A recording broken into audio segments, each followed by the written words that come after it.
Hi, I'm John Seeley, Managing Broker at JK Realty. I'm going to give you a little broker time today.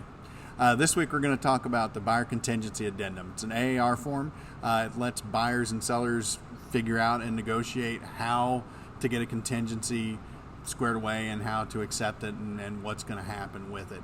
So we'll start with the top half. Feel like the first portion of it is just names and things like that.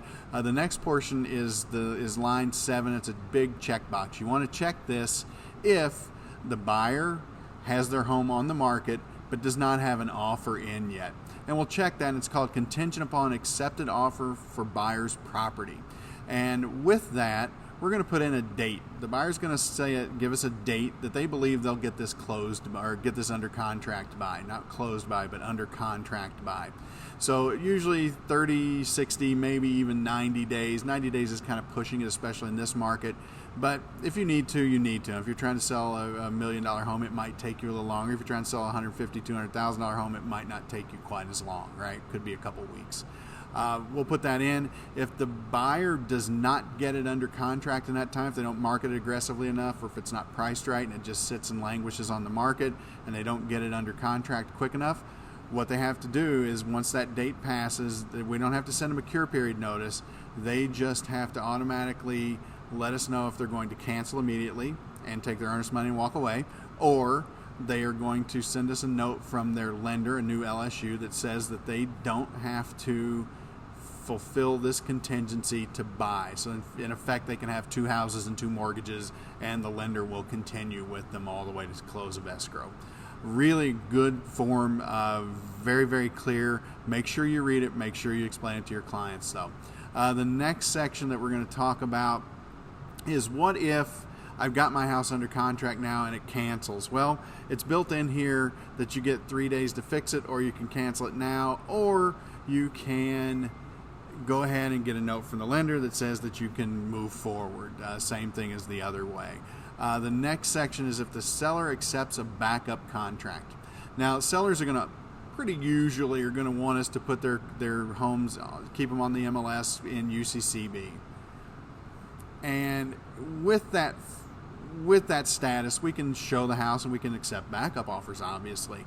When we do that and we accept a backup offer on this and we want to force the hand of the buyer, we can give them the forms and they get 3 days. We would notify them in writing, and within 3 days they have to either deliver to us and notice that they can clear this contingency, they've got it under contract, or that they can get financed and continue to close of escrow without selling this property. Again, they can effectively own 2 homes and have 2 mortgages.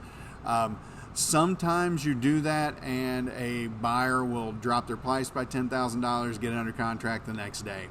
Sometimes you'll do it and it'll cancel and you move on to the next buyer. Sellers don't like doing this. I get it. It's difficult, but we as agents, our fiduciary responsibility is to make sure that we get the best for our seller that we can. So we do need to point out to them that they can do this, and if they decide to do this, we're going to have to bear the brunt of getting yelled at by some other agent because we bring this to them. It's just the way it's done. It's built into the contract, and if you're a buyer's agent, you need to explain to your buyer that they can and people will do this, okay? The next section is the time periods. Now, this is an add. When they redid the form in 2018, they added this section, and this might be one of the best things that they've done in a while on doing updates. This is a great thing. Now, in the past, you would have had to have added to the contract or to the other contingency addendum some way of deciding when the time periods in the contract started. Well, in this one, they give us a spot to do it. We can check on line 44, and it says, and I'll read it to you, the date that the signed contract and any incorporated counteroffers is delivered and received per section 8J. So that is actually really clear.